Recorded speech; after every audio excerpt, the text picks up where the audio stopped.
Hi everyone, my name is Amy, and in this video, I'll show you how to add the Poppers Typewriter widget to your Divi website. A typewriter widget is a great way to display animated text and make your headings or messages more dynamic and engaging. So let's get started. First, go to your Popper dashboard. Then click on Websites. After that, click on Add New Website and enter your Divi website link.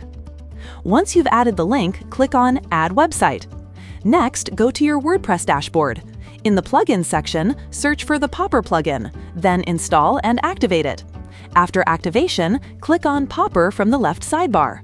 Then check your email and click on Save Account Email. Now go to your Popper dashboard. Once you're there, click on Widgets, and after that, click Create New Widget. Now search for Typewriter in the widget library and open it.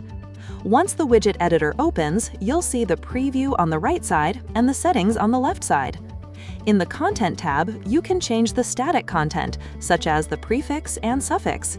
You can also decide whether the text should be shown in a row or column layout.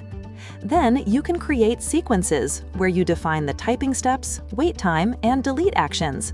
To add a new sequence step, click Add Step. Next, go to the Behavior tab.